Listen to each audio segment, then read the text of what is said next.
Buenos días a todos, a todas, gracias a quienes nos acompañan en la mesa, gracias a los que nos visitan. Es muy bueno saber que es la primera vez que una cumbre de esta naturaleza se realiza fuera de Europa y es más lindo saber que hayan elegido Buenos Aires para hacerlo.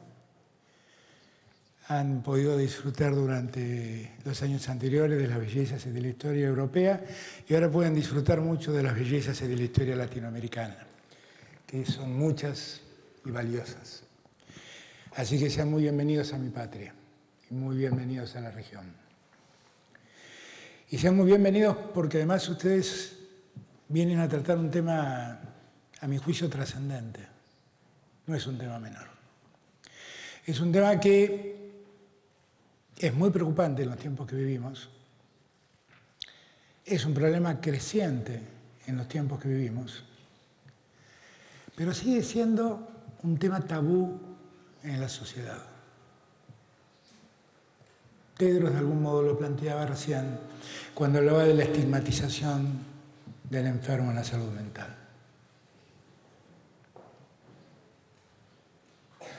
Yo recuerdo de pequeña que cuando había alguien con un problema de salud mental, yo diría menor, alguien con una depresión, era absolutamente estigmatizado y tratado dentro de la familia como alguien que debía ser ocultado. La misma familia empezaba por negarlo. Porque el problema de la salud mental es que no tiene manifestaciones físicas. No genera erupciones, no nos da tos, no nos exhibe en el físico, pero está dentro de uno. Es muy dañino. Y es muy difícil que el resto de la sociedad lo advierta. Y cuando lo advierte, como no sabe muy bien dónde está el origen, o no sabían muy bien dónde estaba el origen, lo negaban. Y los tratamientos a los que siempre eran sometidos eran tratamientos virtualmente inhumanos. Virtualmente inhumanos. Todo el sistema manicomial que funcionó es un sistema absolutamente inhumano, de destrato a la dignidad humana. Yo he podido visitar, como presidente, centros de atención que nosotros estamos cambiando, donde quienes estaban internados estaban allí como reclusos, en pabellones comunes, abandonados por sus familias, intoxicados por pastillas que los sedaban, que lo único que los preocupaba era tenerlos sedados para que no hagan lío, diría el Papa. Pero la verdad, ese no es el tratamiento que merece un ser humano que está enfermo. Ese no es el camino. Y nosotros, lo escuchaba recién con atención al director general de la Cruz Roja decir cómo en situaciones de conflicto armado o de violencia, la salud mental se lastima más. Nosotros vivimos en un tiempo donde no se dispararon armas, no se dispararon bombas, no volaron misiles, pero donde murieron 15 millones de personas. Fue una guerra silenciosa y se llamó pandemia.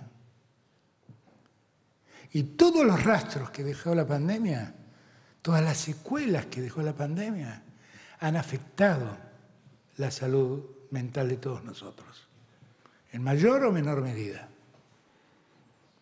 Algunas han tenido más fortaleza para sobrevivir un tiempo en el que la muerte caminaba entre nosotros y se los llevaba a algunos. No somos conscientes todavía de que somos sobrevivientes de la tragedia de la pandemia. Sobrevivientes de una tragedia que se llevó 15 millones de personas. Ayer en una charla que di en un foro empresarial mostraba un cuadro donde se analizaban todas las causas de mortandad que la Argentina ha vivido. Todas, La gripe española, la gripe aviar, la guerra contra el Paraguay, la guerra de la Triple Alianza, los desaparecidos por la dictadura, el genocidio argentino.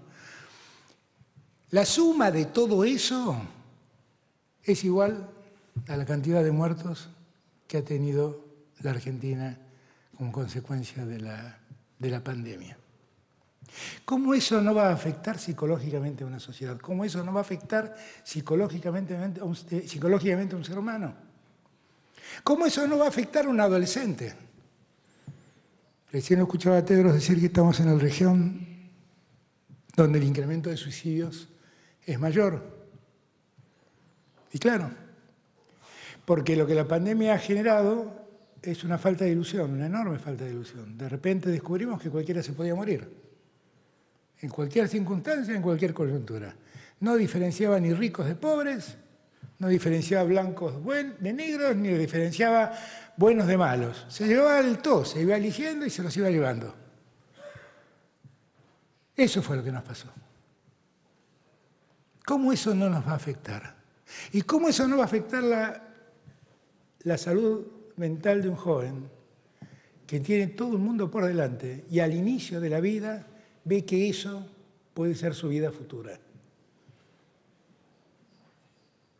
Con esto lo que quiero marcar es que poner la atención en el tema de la salud mental es absolutamente imperioso, es absolutamente necesario. Es un imperativo de este tiempo.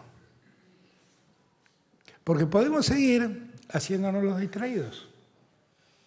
La Argentina también se hizo los distraídos, se fue distraída durante mucho tiempo con problemas de salud mental. Me valgo de un ejemplo. La cantidad de suicidios de hombres que lucharon en las Malvinas. Cuando volvieron de la guerra no encontraron ni el reconocimiento, ni el apoyo, ni la atención suficiente de la sociedad argentina y terminaron suicidados. A cada uno mi respeto y mi memoria para siempre, y mi gratitud por lo que hicieron. Pero del mismo modo está pasando hoy porque, vuelvo a repetir, vivimos una guerra silenciosa. Alguien nos atacaba y no sabíamos muy bien cómo contrarrestar ese ataque. No supimos hasta el día que llegó la vacuna.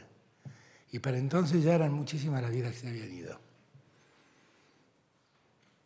Por lo cual, yo creo que abordar este tema es un tema central, es un tema esencial para el futuro.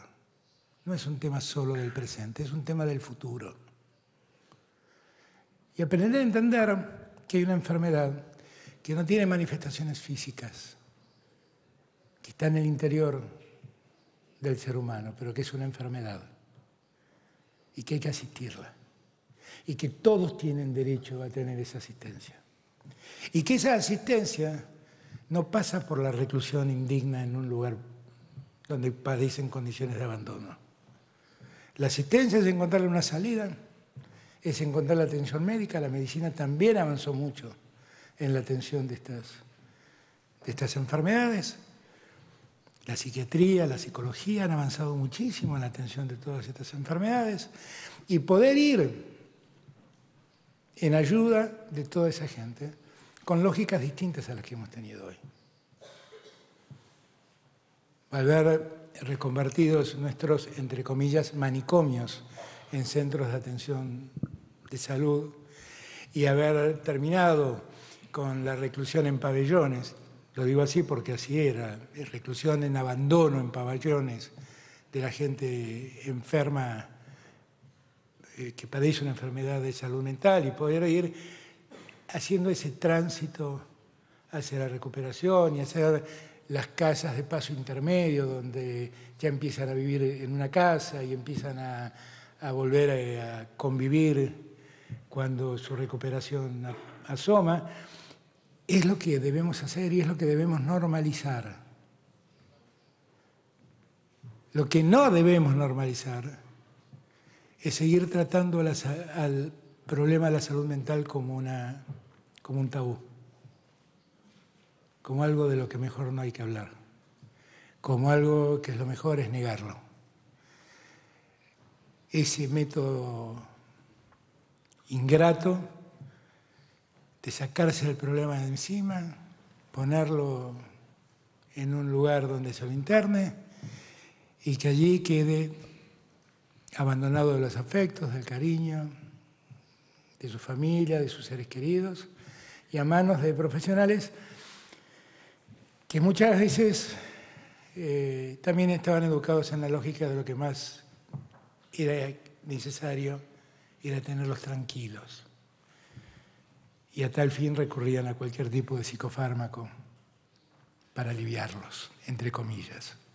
Así que en este quinto encuentro, si no me equivoco, en esta quinta cumbre mundial sobre la salud mental, yo los impulso a que trabajemos en esa lógica, que prestemos mucha atención a lo que dijo el director general de la Cruz Roja, que tiene mucha experiencia y cuenta cómo, tras los momentos críticos de violencia, como puede ser una guerra, los conflictos de salud mental se agudizan.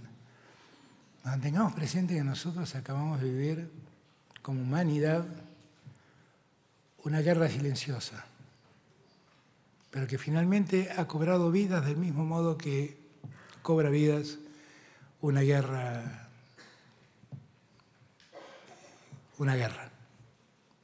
Y que además vivimos una guerra donde no sabíamos dónde estaba el enemigo, no sabíamos cuándo venía el ataque y no sabíamos de quién defendernos. Si eso no altera la salud mental de alguien, es que estamos en presencia de gente sobrehumana. A todos nos ha alterado en mayor o menor medida eso, mayor o menor medida eso que hemos vivido. A todos nos ha alterado. A todos. Y prestarle atención a ese problema es un imperativo ético de mi tiempo. Gracias a todos y todas. Los felicito por el encuentro. Gracias.